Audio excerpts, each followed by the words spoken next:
지난 시간에는 바울이 총대장 앞에서 결박당하고 채찍질 당하려고 하다가 로마 시민권을 내세워 가지고 무사히 그 위기를 벗어난 것을 살펴보았습니다. 그래서 총대장은 도대체 이 사람이, 이 로마 청년이 무슨 잘못을 하였기에 유대인들이 그를 죽이고자 하는지 알고자 하여 그를 공회 앞에 세워가지고 공회 앞에서 신문을 받도록 했습니다. 그래서 오늘 우리가 읽은 사도행전 23장 전반부 말씀은 바울이 공회 앞에서 자기에 대해서 변론을 하는 대목입니다.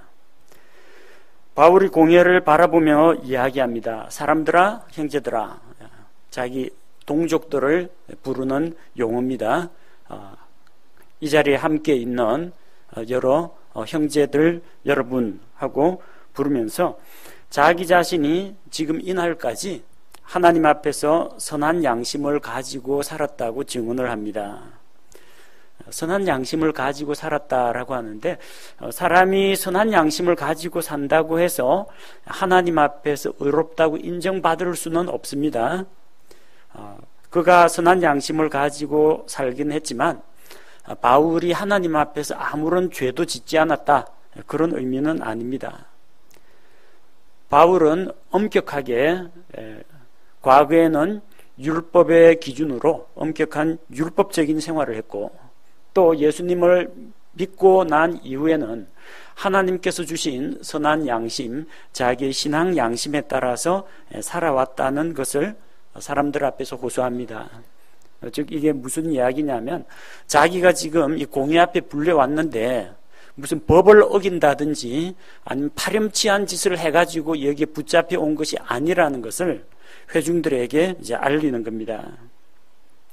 자, 그러자 2절에 보니까 대제사장 아나니아가 옆에 서 있던 사람들을 시켜가지고 바울의 입을 치라고 말합니다. 바울은 지금 자기 무죄, 결백을 주장하고 있죠. 근데 공회는 바울을 죽여야 마땅한 자다, 그를 유죄로 간주하고 있습니다. 이렇게 하나님의 말씀을 바르게 대언함에도 불구하고 종교 지도자들로부터 박해를 받는 일이 있습니다. 구약시대로부터 거짓 대언자들은 백성들에게 사랑을 받았습니다. 입만 열면 축복을 선포하거든요. 복채를 가지고 오면 좋은 말, 듣기 좋은 말, 평화를 이야기합니다. 물론 다 엉터리겠지만 일단 들을 때는 기분이 좋습니다. 하지만 주의 말씀을 대언하는 자들은 언제나 여호와께서 가라사대, 주께서 이같이 이르시기를, 그리고 그 다음부터는 하나님께서 하신 말씀을 그대로 전달합니다. 그 말씀이 듣는 사람의 마음을 찌릅니다. 그들의 마음을 찌르고 그들의 죄를 밝히 드러냅니다.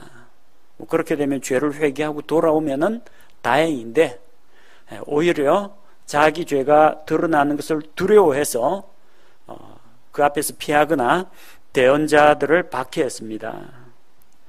그래서 거짓 대언자가 진짜 대언자를 박해하기도 하고, 또 이 성전을 맡은 성전의 우두머리 관리가 이 대언자들을 핍박하기도 했습니다. 열왕기상 22장 24절에 보면은 시드기야가 가까이 나와 미가야의 뺨을 치며 이르되, 아니 주의 영께서, 내게 주의 영이 있는데 언제 주의 영께서 너에게로 가서 너 입에 그런 말씀을 넣어줬느냐, 그렇게 이야기합니다. 왜? 시드기야는 평화, 승리, 성공을 이야기합니다. 왕 앞에서 듣기 좋은 말을 합니다. 다 거짓말이지만, 하지만 미가야는 전쟁에서 반드시 패배하게 될 것을 이야기합니다. 왕은 거짓 대언자의 말이 듣기가 좋기 때문에 그의 말에 귀를 기울입니다. 미가야가 주의 말씀으로 대언을 하자 이 거짓 대언자 시드기야는 미가야의 뺨을 치며 항의를 합니다. 예레미야 20장 2절에는 이 성전을 관리하는 관리 바스훌이 대언자 예레미야를 때립니다. 예레미야가 대언한 것은 자기 동족에게 불리한 내용이었습니다. 하나님께서 너희에게 회개의 기회를 주셨다. 그런데 너희가 회개하지 않는다. 이제 하나님께서 심판을 하실 것이다. 어떻게 심판을 하느냐? 저 북방 바빌론 군대가 와서 예루살렘을 다 무너뜨리고 이 예루살렘 성전을 다 회파하고 왕과 관리와 백성들을 죽이기도 하고 사로잡아 가기도 하고 그렇게 이 유다 왕국을 멸망시킬 것이라고 대언을 했습니다. 바수울이 보기에 이 대언자라면은 예루살렘 성이 무너지지 않도록 하나님께 기도를 해야지 예루살렘이 함락될 것이라고 이야기를 함으로써 백성들과 군사들의 사기를 떨어뜨려 놓는다는 겁니다. 이적 행위를 한다는 거죠. 자, 그래서 하나님께서 보내신 대언자 예레미야를 핍박합니다. 언제나 이 거짓 대언자 그리고 종교 지도자들이 하나님의 말씀을 바르게 전하는 주의 사역자들을 이렇게 핍박했습니다. 그건 오늘날에도 계속되고 있습니다. 좀 듣기 좋은 말을 하고 큰 대형 교회라든지 유명한 어떤 목사나 신학자를 건드리지 않으면 괜찮은데 꼭 그런 사람들의 비리나 잘못에 대해서 책망하면요 반드시 핍박이 돌아오게 되어 있습니다. 그러나 공회 앞에서 그 공회의 우두머리인 대제사장을 바울은 전혀 두려워하지 않습니다. 바울이 그에게 이야기합니다. 너 회칠한 담이여 하나님께서 너를 치실 것이다. 회칠한 담이라고 했죠. 회를 칠하면은 참 보기가 좋습니다. 보통 이제 벽을 쌓을 때는 돌이나 돌 틈 사이에 이제 흙을 발라가지고 쌓게 되는데 그러면은 이제 불구죽죽하고 별 뭐 보기가 좋지를 않습니다. 거기에다가 횟가루를 물에 개어가지고 쫙 바르면요 깨끗합니다. 담벼락이 깨끗합니다. 회칠한 담이라고 이야기하는데 또 마태복음 23장 27절에는 회칠한 돌무덤이라고 합니다. 절벽 그 바위에 굴을 파가지고 무덤을 만든 돌무덤이 있습니다. 그 바깥에다가 회를 칠합니다. 하얗고 깨끗하죠. 그 하얗고 깨끗한 그 색칠되어 있는 문 그 너머에 뭐가 있느냐? 썩어서 벌레가 들끓고 진물이 줄줄 흐르고 구더기가 들끓는 썩어가는 시체가 있다는 겁니다. 속은 다 썩어버렸는데 겉만 아름답고 화려하게 꾸미는 것을 회칠한 담, 회칠한 돌무덤이라고 합니다. 종교 지도자라고 하는 이 대제사장에게 하나님의 말씀의 진리는 없고 종교적인 형식과 위선이 가득하기 때문에 그를 책망한 것입니다. 대제사장이 무슨 잘못을 저질렀습니까? 내가 율법에 따라 나를 재판한다고 앉아서 유대인들의 그 율법과 그 전통에 의해서 산헤드린 공회에서 종교 재판을 합니다. 그런데 재판한다고 앉은 그 사람이 율법을 어기면서 나를 치라고 명령하느냐? 자, 대제사장으로서 공회의 우두머리로서 오늘날로 말하자면 국회의장입니다. 그래서 거기에서 청문회 자리에 나온 사람에 대해서 신문을 하고 재판을 진행하는데 재판이 공정하지가 않다라는 이야기입니다. 대제사장은 율법을 집행한다라고 하면서 자기 스스로 율법을 어겼습니다. 신명기 율법에 의하면 재판장은 재판을 하기 전에 그 사실관계를 먼저 알아봐야 합니다. 바울에게 바울이 자기가 선한 양심을 따라 살았다라고 하면은 뭐 이 거짓말쟁이다 입을 쳐라 그렇게 할 것이 아니라 도대체 바울이 그럼 선한 양심대로 살지 못한 것이 무엇인지 증인들을 내세워서 입증을 해야 됩니다. 또 바울이 잘못을 저질렀다고 소요를 일으킨 그 유대인들을 데려와 가지고 왜 바울에게 문제가 있는지 그들로 하여금 입증하도록 해야 합니다. 그러나 아무런 증거도 제시하지도 않고 사실관계를 알아보려고 하지도 않고 아직까지 재판이 끝나지도 않았고 이제 재판이 시작하는데 때리는 것부터 먼저 하라는 겁니다. 재판에 의해서 형이 확정되지도 않은 사람에게 어떤 형벌이나 고문을 가하는 것은 율법에 어긋나기 때문입니다.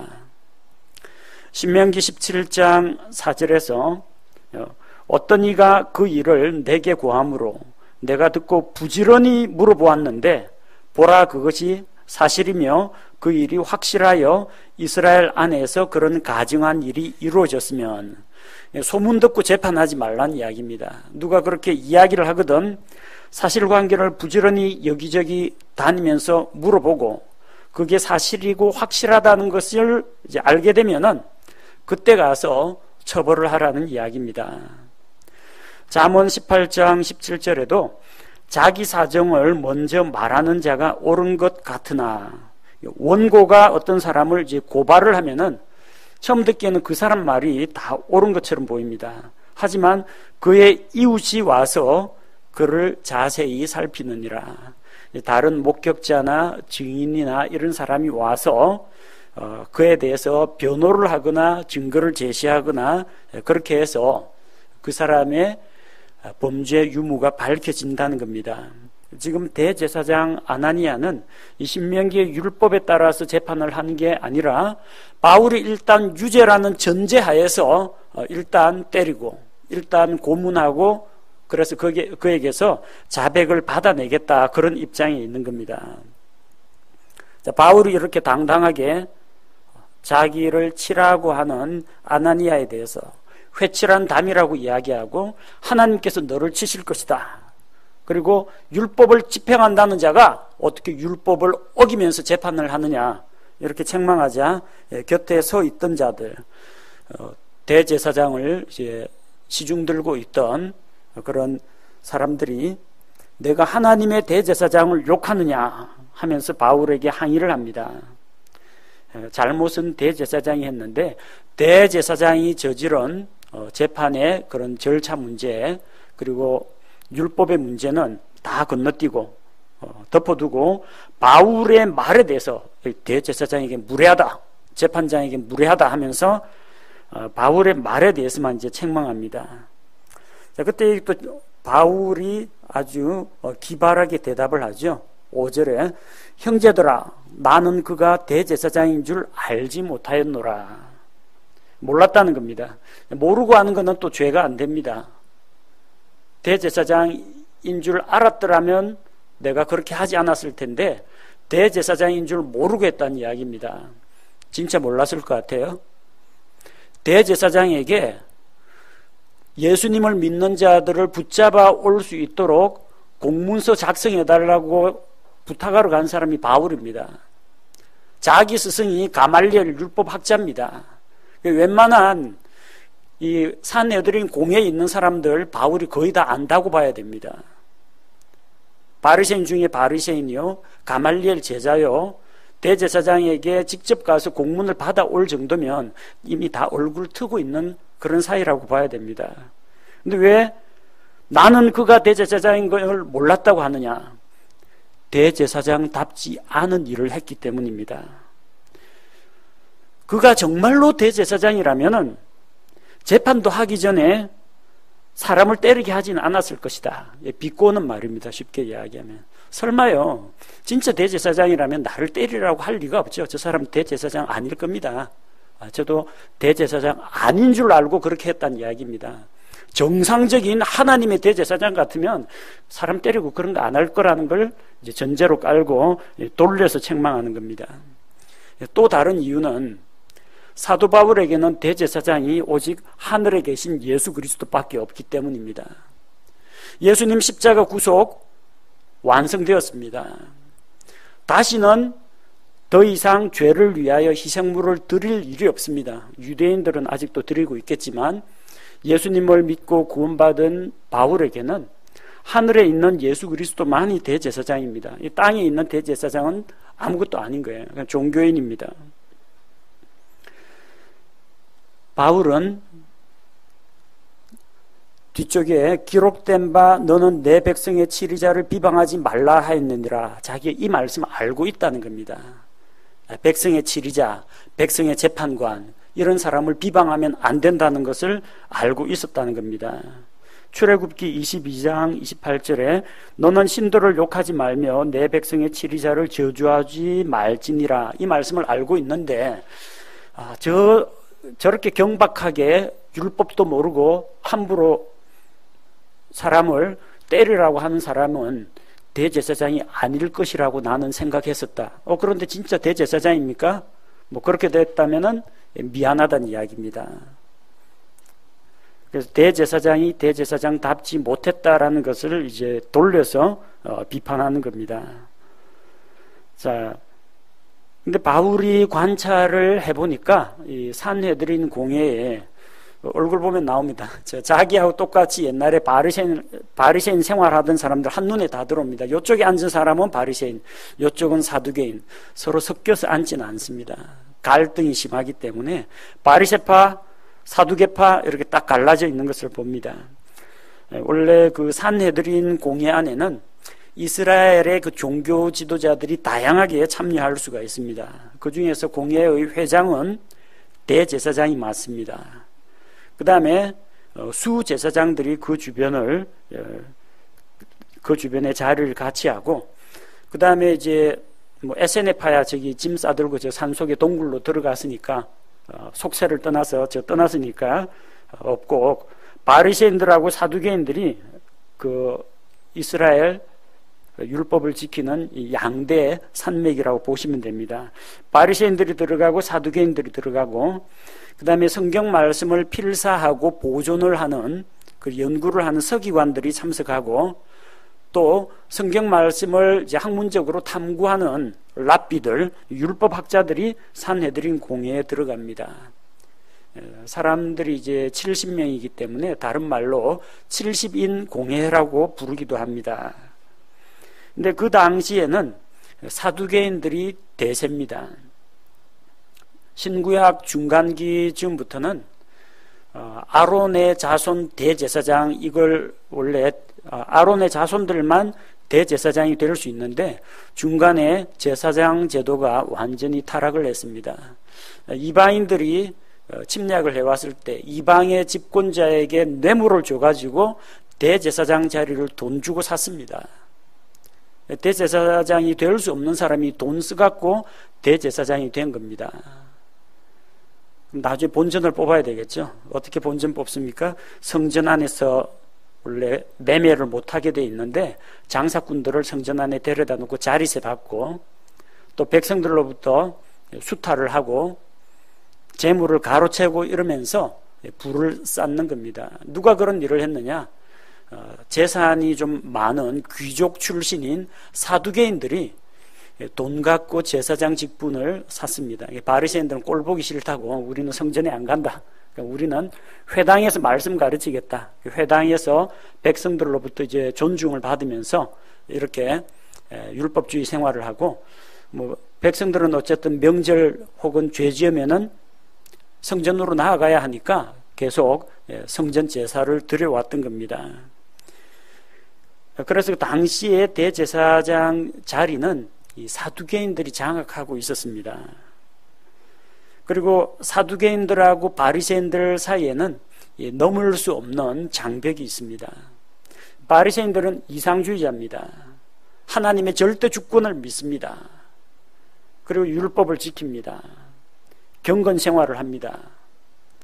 사두개인들은 현실주의자입니다. 세상에서 잘 먹고 잘 살고 수단과 방법을 가리지 말고 돈 벌어서 부자 되는 것이 하나님의 뜻이라고 생각합니다. 내세는 안 믿습니다. 죽으면 어찌 되는지 모르겠다.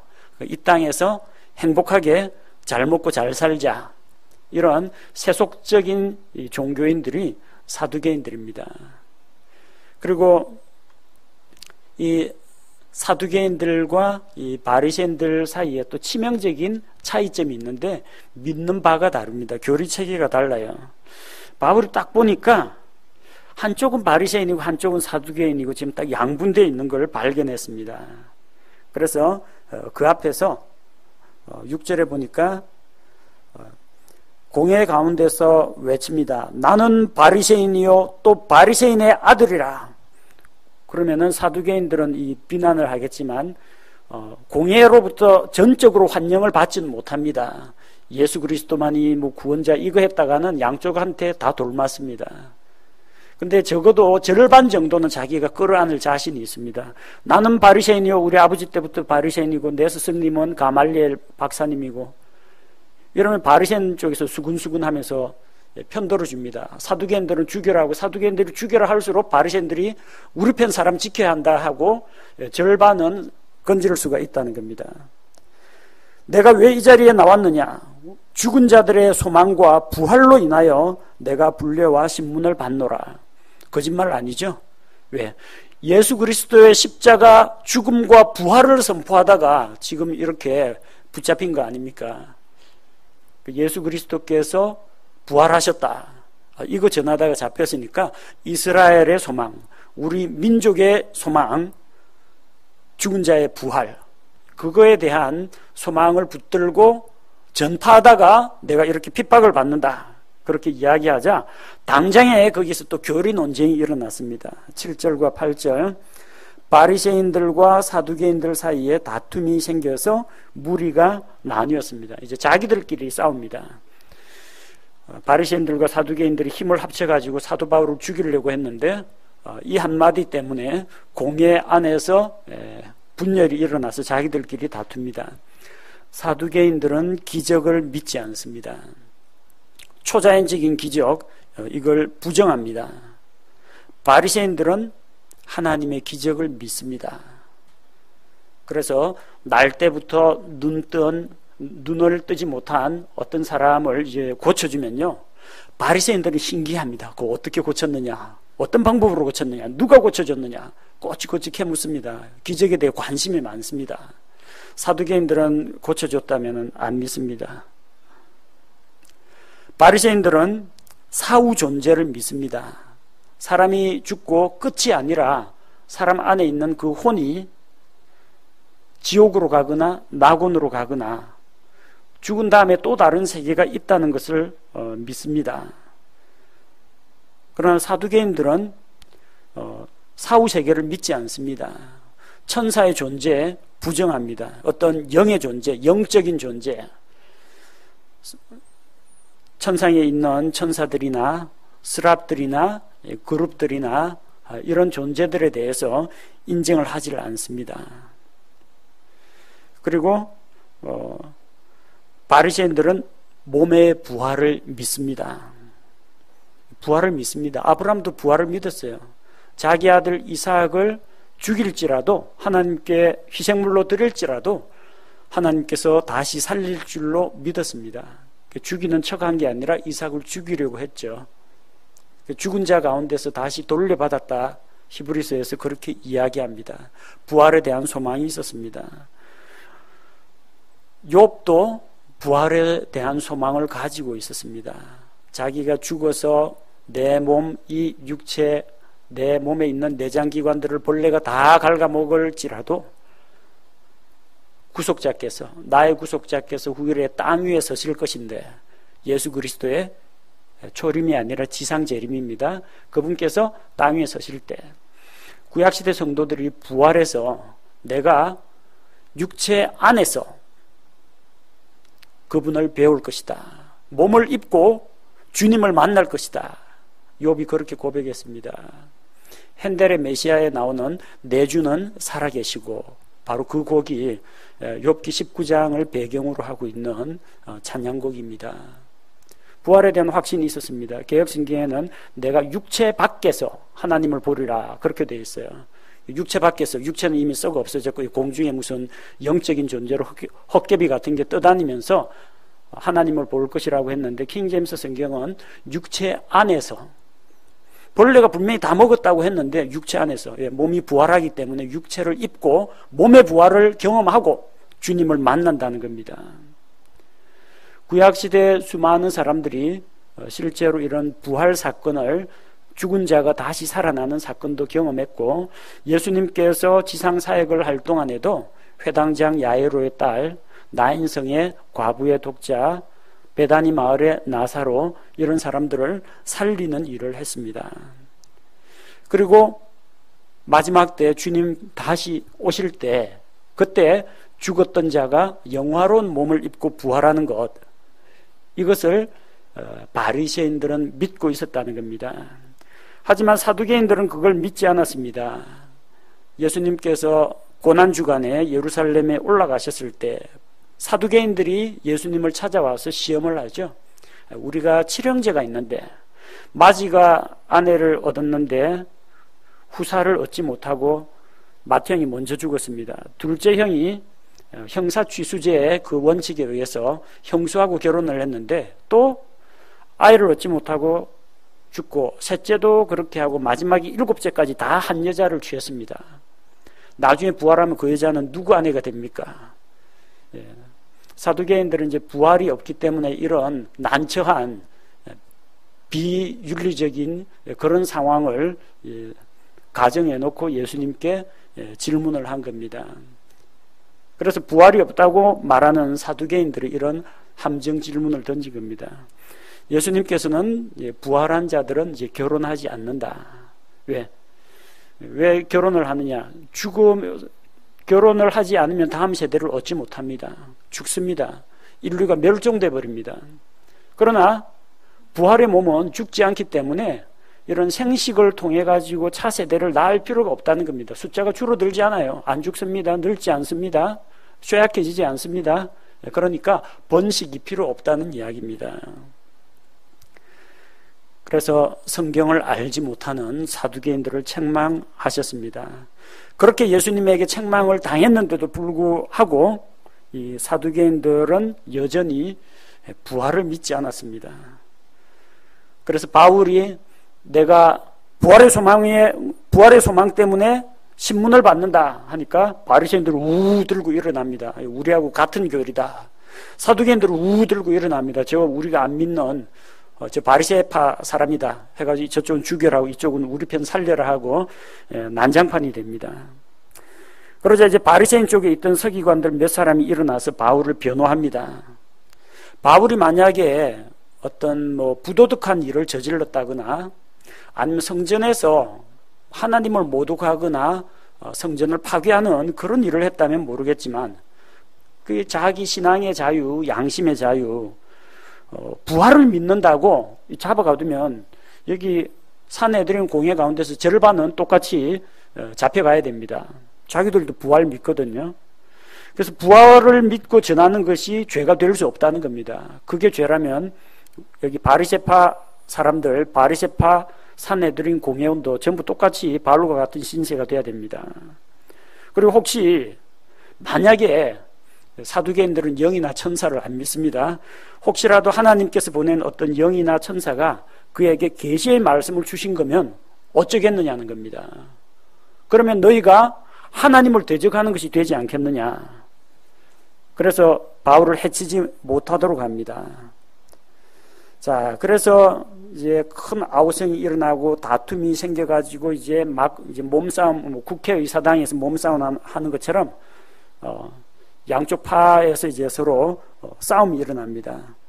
자, 그래서 총대장이 일단 바울을 빼돌립니다. 여러 사람들이 일제히 몰려가지고 저쪽 편에서는 바울을 찢어 죽여라 하고 이쪽에서는 바울을 구하라 그러니까 양쪽에서 잡아당기다 보면은 결국 바울이 다칩니다. 그런 소동 가운데 바울이 부상을 당할까봐 총대장이 군사들을 보내가지고 바울을 보호해서 성체 안으로 데리고 들어옵니다. 그리고 그날 밤 이렇게 한 차례 산헤드린 공회에서 신문을 받은 바로 그 밤에 주께서 그의 곁에 서서 말씀하십니다. 바울아, 기운을 내라. 사람들로부터 시달리다가 이제 돌아와서 쉬는 바울에게 주께서 나타나서 기운을 내라고 하십니다. 하나님께서 친히 우리에게 이렇게 위로하시고 격려해 주시는 것을 경험할 수가 있습니다. 또 그에게 한 가지 말씀을 주십니다. 중요한 약속의 말씀입니다. 내가 예루살렘에서 나에 대해 증언하였듯이 반드시 로마에서도 증언하여야 하리라 하시니라. 자, 아직까지 바울은 마음속에 계획은 가지고 있었지만 총독의 재판정에서, 로마 총독의 재판정에서 내가 카이사르 황제에게 상소합니다, 이렇게 이야기를 아직 하진 않았습니다. 근데 주님께서는 이미 내다보고 계십니다. 바울이 이 로마 시민권 내세운 거 보니까 어떻게 할 것 같아요? 유대인들 손에는 절대 죽지 않겠다, 정식으로 로마에서 로마 황제 앞에서 재판을 받겠다, 그 카드를 쓸 걸 알고 계시는 겁니다. 바울의 계획을 주님께서 알고 계시고, 주님의 소원, 세계 최강국 로마를 통해서 온 세계에 복음이 전파될 것, 그 주님의 소원을 바울이 알고 있습니다. 주님과 바울 사이에 서로 이래 마음에 통하는 부분이 있었다는 겁니다. 확신을 주십니다. 내가 지금 예루살렘에서 이렇게 담대하게 나에 대해서 증언한 것처럼 로마에서도 증언하여야 하리라. 로마로 가야겠다는 결심을 바울이 굳힐 수 있게 된 겁니다. 자, 그런데 한편 바울은 그날 밤에 주님으로부터 위로와 격려를 받았고 약속의 말씀을 받았습니다. 적어도 예루살렘에 있는 동안은 죽지 않을 거라는 거. 왜? 로마 황제 앞에 시체가 되어서 갈 수는 없지 않습니까? 그러니까 여기 이 사람들이 아무리 너를 해코지 하려고 해도 너 다치지 않게 보호해서 무사히 로마까지 보내겠다. 바울은 안심할 수 있었습니다. 편안하게 잘 잤습니다. 자, 12절에 보니까 또 그날 밤을 샌 사람들이 있습니다. 밤새워 살인 모의를 한 사람들이 있습니다. 바울을 잡아 죽여야 된다는 유대인들입니다. 유대인들 가운데 어떤 자들이 상당히 종교적인, 신앙적인 열심이 있는 사람들입니다. 그 사람들이 무리를 결성해서 스스로 저주를 걸어서 맹세했습니다. 어떤 저주를 걸어 맹세하고 자기를 저주 아래 둔다라는 게 뭐냐면 이런 겁니다. 내가 만약에 뭐뭐뭐 하지 않으면 내 손에 장을 지지겠다. 내가 만약에 뭐뭐뭐라면 제주도 앞바다에서 빠져 죽겠다. 내가 만약 뭐뭐뭐라면 할복하겠다. 이런 자기 자신을 저주 아래 두는 맹세가 이런 겁니다. 우리나라 사람들은 안 지켜서 그런 불상사는 안 생기지만 이 사람들은 하나님의 이름을 걸고 한 맹세는 반드시 지켜야 됩니다.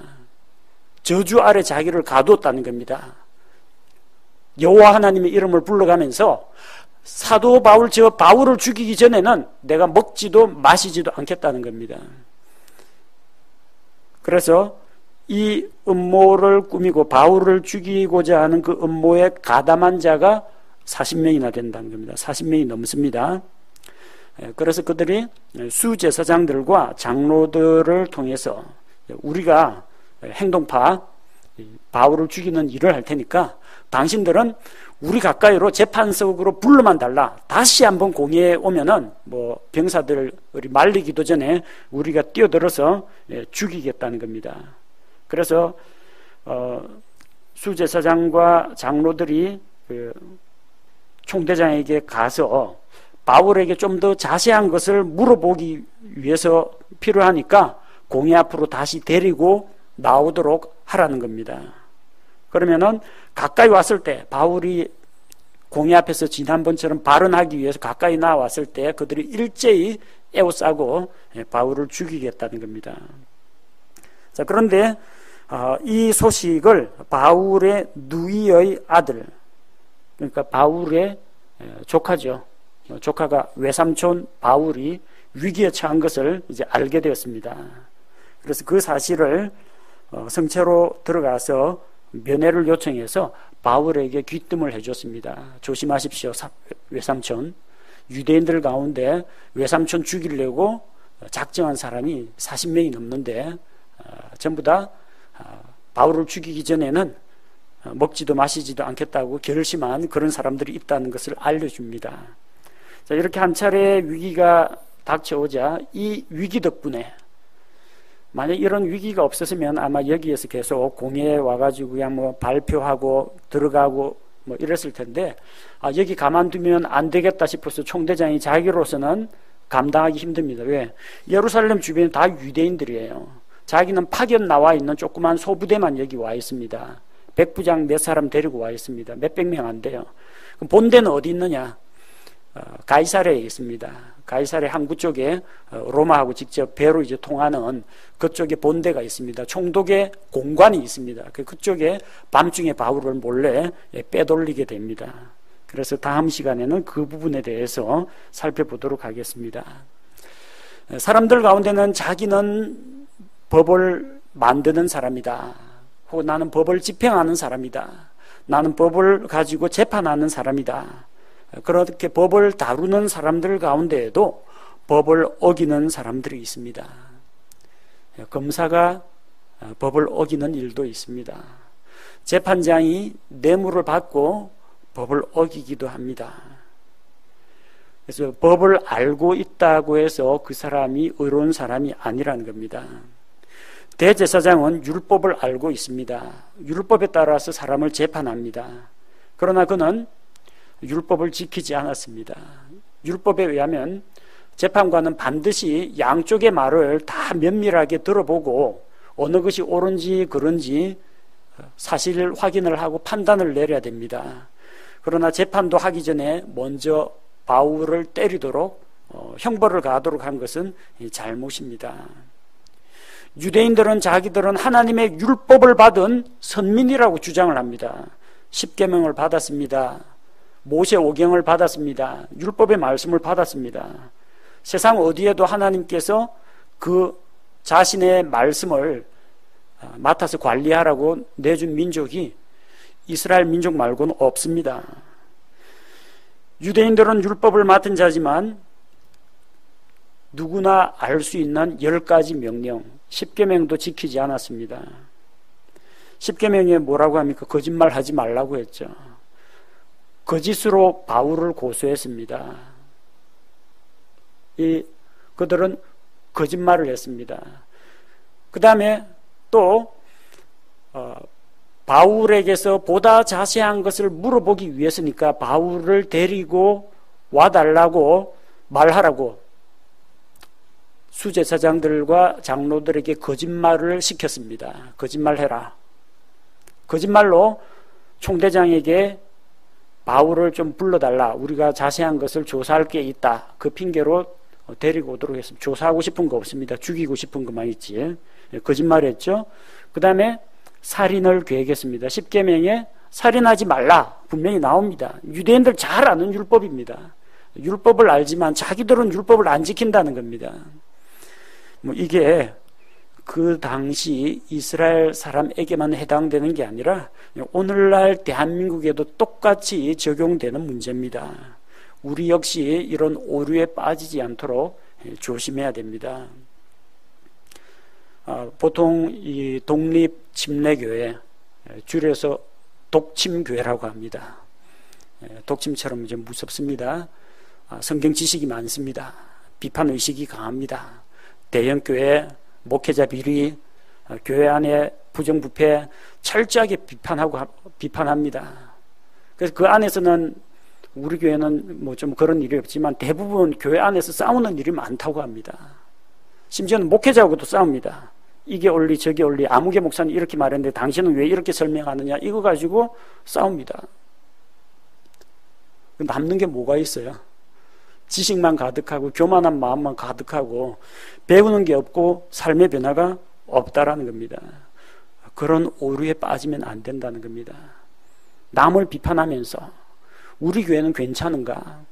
우리 교회는 고사하고 나 자신은 과연 이 말씀 앞에서 얼마나 순종하면서 살고 있는가? 그 말씀을 우리 자신에게 적용하고 우리 자신을 말씀에 비추어 볼 필요가 있다는 겁니다. 그렇지 않으면 율법을 받은 것을 자랑하면서 오히려 율법을 어기는 유대인들이나 별 다를 바가 없습니다. 사도 바울은 오로지 한 가지 영광스러운 소망을 붙잡고 살았습니다. 어찌하든지 내가 그리스도의 그런 죽음과 부활 거기에 한번 도달해 보겠다. 살아서 여기서 성도들하고 같이 교제하고 복음 전하는 것도 가치 있는 일인데 더 좋은 것은 하늘에 있는 영광, 주님과 함께 그 영광에 동참하는 것이 너무나 해보고 싶은 겁니다. 너무 빨리 가면은 주님께서 맡기신 사역을 다 못할까봐 함부로 죽을 수는 없습니다만 정말 자기가 원하는 것은 몸을 떠나서 주님과 함께 있기를 원했습니다. 얼마나 그걸 간절히 바랐느냐. 그가 가지고 있는 영광스러운 복된 소망이었습니다. 우리가 가져야 할 소망이 무엇입니까? 이스라엘 민족이 가지고 있던 산자와 죽은 자의 부활이 있을 것이라는 그런 소망. 우리의 소망은 주님 다시 오실 그날에 대한 소망입니다. 그날에 주님께서 자기의 신부들을 데리러 오실 때, 신약교회 성도들을 데리러 오실 때 살아있는 성도들은 변화된 몸으로 그분께로 이끌려 올라갈 것입니다. 그리스도 안에서 먼저 죽은 성도들은 무덤에서 일어나 몸의 부활을 경험하고 영화롭게 변화된 몸으로 주님께로 올려갈 것입니다. 그 영광스러운 기쁨의 날, 다시는 슬픔이나 고통이나 죽음이나 저주가 없는 그 복된 소망의 날을 우리가 기다리고 있습니다. 바울과 같은 그런 소망을 우리도 붙잡고 오늘 하루 살아갈 때마다 주님 오실 날이 날마다 하루 더 가까워졌다는 것을 기억해야겠습니다.